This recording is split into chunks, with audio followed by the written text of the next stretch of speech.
Thank you Navika. इतना डर तो पाकिस्तान को भी नहीं था इंडिया से जितना मुनीर।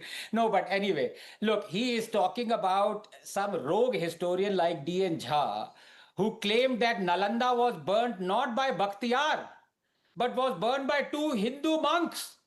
ये इनकी हिस्ट्री है। इनकी हिस्ट्री इरफान हबीब से शुरू होती है, रोमिला थापर पे खत्म होती है, जो कि कह रहे थे कि राम जन्म भूमि का मंदिर है, डिस्ट्रॉय नहीं किया गया। बाबरी मस्जिद के नीचे हिंदू टेंपल था ही नहीं। और उसके बाद क्या निकला सुप्रीम कोर्ट और एएसआई इन्वेस्टिगेशन में। तो let's not go by this. ये लोग फ्रॉड्स हैं। Don't ask how these guys became frauds. I am not interested in that.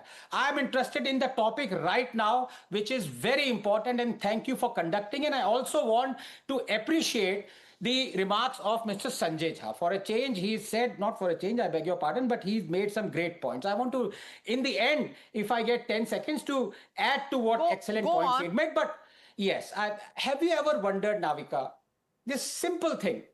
Indian Christians never eulogize barbarian mass murderers like General Dyer or Lord Canning. They don't protest when truth is told about the evil British Empire. But why do Indian Muslims eulogize barbarians, mass murderers like Babur and Aurangzeb? Why do they protest when the truth is told about the evil Mughal Empire? Think about it.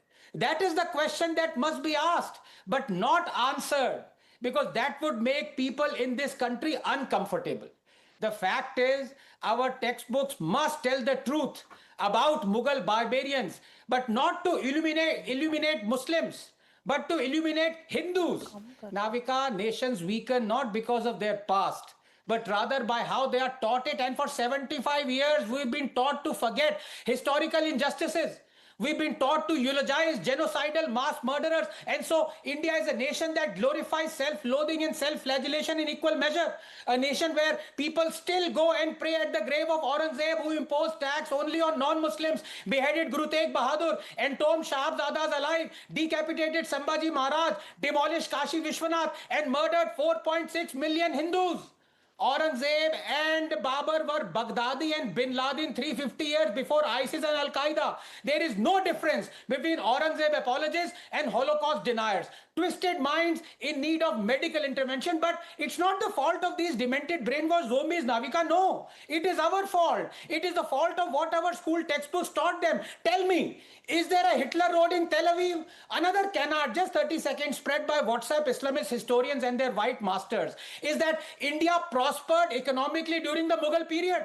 This is a blatant lie, disproved by data provided by historians and economists such as Madison, Broadberry, and Custodis.